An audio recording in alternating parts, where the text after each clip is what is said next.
Ladies and gentlemen, there's something powerful that happens when you stop showing up for people who never asked if you were okay, when you stop explaining yourself to those who were never really listening. When you decide, quietly, calmly, that your energy, your time, your peace are no longer up for negotiation. We often think that presence means strength, that staying, pushing, and proving somehow validates our worth. But today, I want to flip that idea. I want to speak to the version of you that's tired, the version that's done performing, done pleasing, done chasing clarity from people who only ever offered confusion.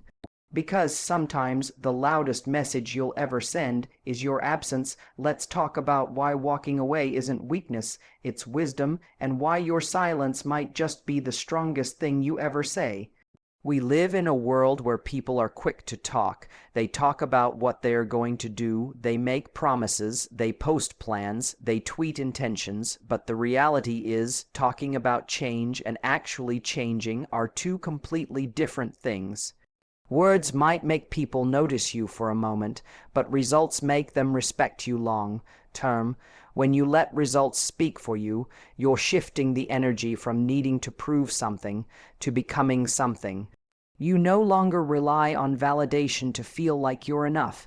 You don't need people to cheer you on every step of the way.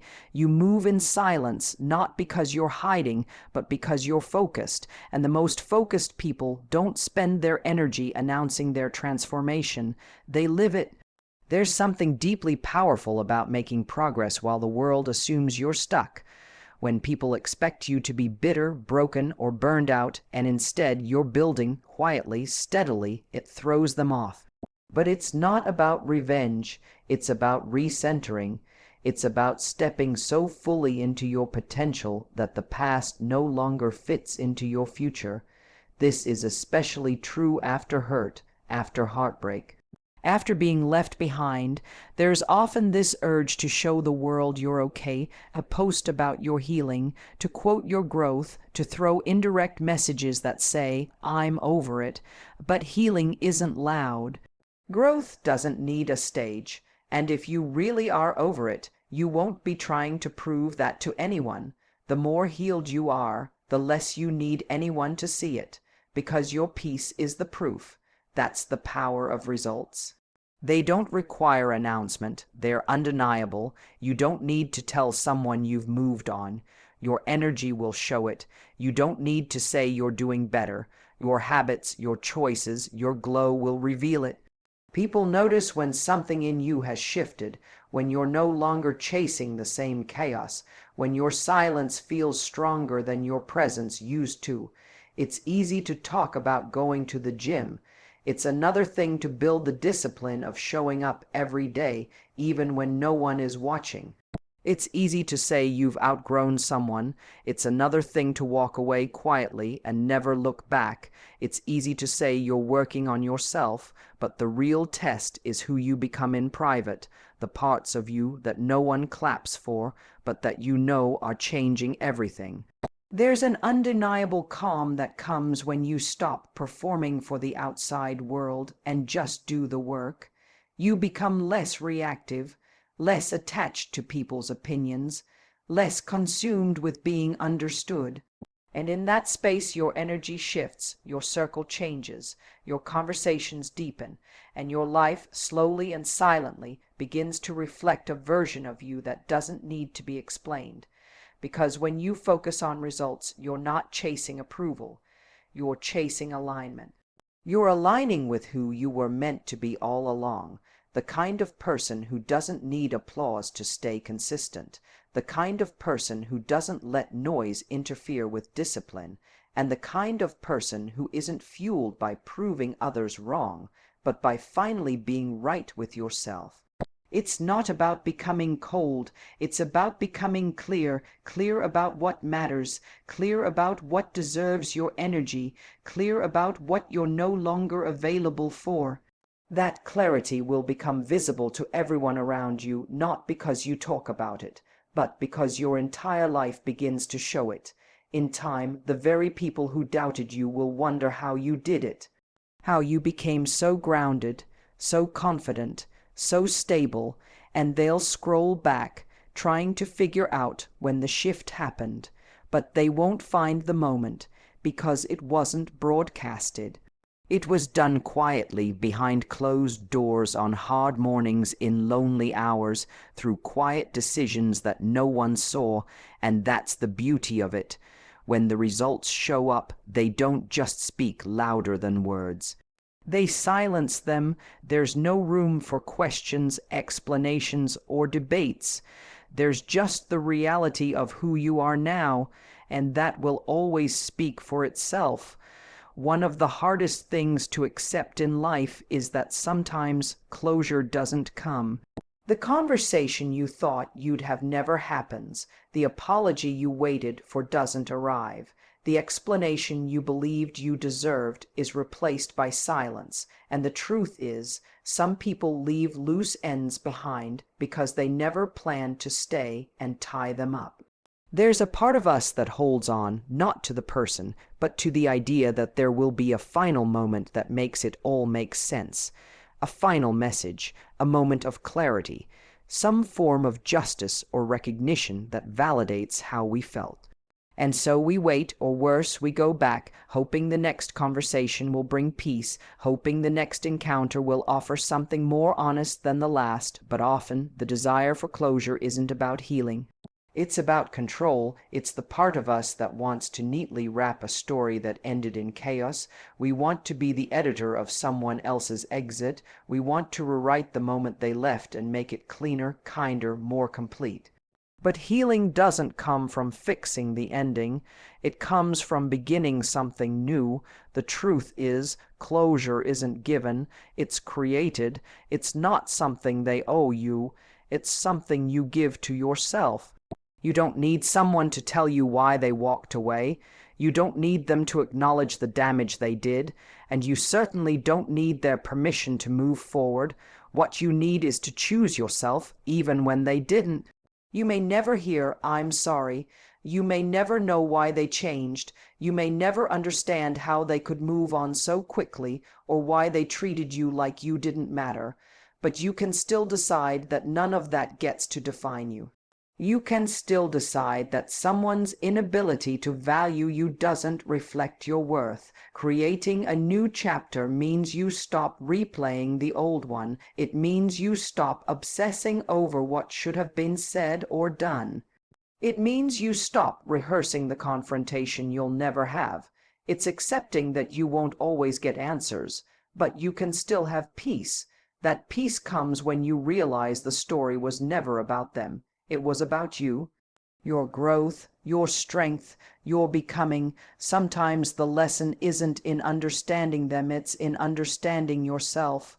What you tolerated, what you ignored, what you gave away in the name of love, and what you now know not to give so freely. When you create a new chapter, you stop waiting for someone to return just to validate what already happened.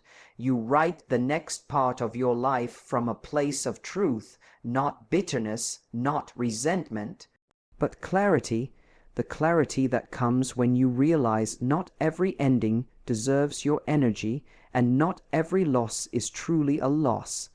There's something powerful about saying, "I may not know why it ended, but I know who I am now."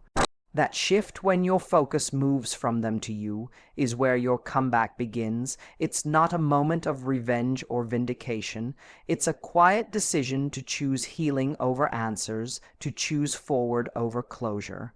You don't have to hate someone to let them go. You don't have to get even. You don't have to carry the weight of questions that may never be answered. Sometimes maturity is choosing to walk away, not because you're weak, but because you're finally done fighting for a conclusion that won't bring peace. Closure is a gift we often wait for from others.